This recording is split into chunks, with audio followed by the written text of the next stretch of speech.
পরে আমরা দেখি ফেসবুকের বিভিন্ন গ্রুপে ৫টা ৭টা ১০টা আপনাদের কত টিকিট লাগবে আমরা দেব, কিভাবে তারা দিচ্ছে। আপনারা জানেন যে প্রতি বছর যে কোনো ফেস্টিভ্যাল হলেই, যে কোনো অনুষ্ঠান হলেই, সরকারি রাজনৈতিক কোনো ইলেকশন হলে বা অন্য কোনো ধর্মীয় অনুষ্ঠান, বিশেষ করে বিভিন্ন ধর্মের অনুষ্ঠানের সময় কিন্তু আমরা একটা বড় একটা ছুটি পাই। হ্যাঁ, ৩৪, ৩৫ সানবিট ১ চামচে ৩০+ বাসন পরিষ্কার।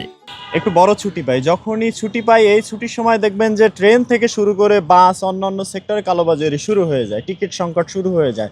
আমরা অনেক সময় দেখি যে ঈদের সময় বাস মালিক সমিতিরা, তারা বিভিন্ন কোম্পানি বলে যে তাদের পর্যাপ্ত বাস রয়ে গেছে, তারা ভাড়া দিতে পারে না। অথচ একজন মানুষ ৫০০-৭০০ টাকার টিকিট সে ১০০০-১৫০০ দিয়েও ক্রয় করে একটা বাসে দাঁড়িয়ে দাঁড়িয়ে যায় বাড়িতে। সেই গন্তব্যে যাওয়া তার জন্য যে কত প্যারাময় সেই মাত্র ব্যক্তি জানে, যার যাইতে হয়। হ্যাঁ, একইভাবে ট্রেনের টিকিট কাটার জন্য ৩০ থেকে ৪৫ সেকেন্ড সময় পায় একজন মানুষ। যারা আমরা মোবাইল ফোন, টেলিফোন চালায় অভ্যস্ত, যারা টেকনিক্যালি ফাস্ট, তাদের জন্য ওকে।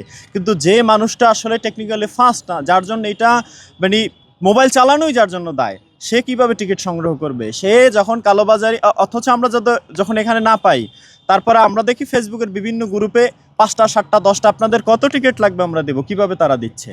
এবং সেই টিকিটগুলো যখন কোনো ব্যক্তি ক্রয় করতে যায়, অত্যন্ত উচ্চ মূল্য দিয়ে ক্রয় করতে হয় এবং তাকে গিয়ে যে ট্রেনে আরেক ফেস করতে হয় যে তার এনআইডির সাথে মিলবে কিনা, সে যেতে পারবে কিনা, একই টিকিট আরও ৫ জনের কাছে বিক্রি করা কিনা। একজন মানুষ যার কিনা ১৫ থেকে ২০,০০০ টাকা স্যালারি, সেই মানুষটারও তো ঈদের সময় বাড়িতে যেতে মনে চায়, তার বাবা মা আছে, তার ফ্যামিলি আছে, তার যেতে মনে চায় না, তার সন্তান আছে। কিন্তু তার যদি এই রকমের এখন ভোগান্তি যাওয়া এবং আসা দুই বেলায় পোহাইতে হয়, তাহলে এটা অত্যন্ত দুঃখজনক।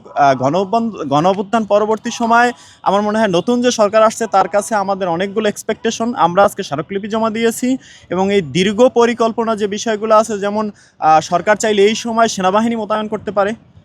সেনাবাহিনী তো সবসময় মোতায়েন করতে হবে না, গভর্নমেন্ট এই গুরুত্বপূর্ণ সময়গুলো যখন কিনা ফেস্টিভ্যাল থাকে, কোনো রাজনৈতিক নির্বাচন থাকে, এই সময় সেনাবাহিনী মোতায়েন করতে পারে। সেনাবাহিনী এবং সেই সাথে ভোক্তা অধিদপ্তরে আমরা যোগাযোগ করেছিলাম, ভোক্তা অধিদপ্তরে তারা জানিয়েছে তাদের লোকবল সংকট, আসলেই তাদের লোকবল সংকট। বাস বলেন, বাস মালিকদের সাথে তদারকি করা প্রয়োজন এই সময়গুলোতে, এবং প্রয়োজনে এই সময় কিছু বাস এক্সট্রা বিভিন্ন রুটে, যেই সব রুটে মানুষজন বেশি চলাচল করে তাদের জন্য সহজে ব্যবহারযোগ্য, এবং ট্রেনের জন্য বগি প্রয়োজনে বিভিন্ন দেশে চীন আছে, চীনের সাথে আমাদের সম্পর্ক ভালো, সেখান থেকে প্রয়োজনে আমরা নতুন কিছু বগি সংগ্রহ করতে পারি। যেহেতু আমাদের ট্রেন লাইন আছে, ট্রেন যেখানে 5টা চলতেছে সেখানে আমরা 10টা চালাবো, 8টা চালাবো।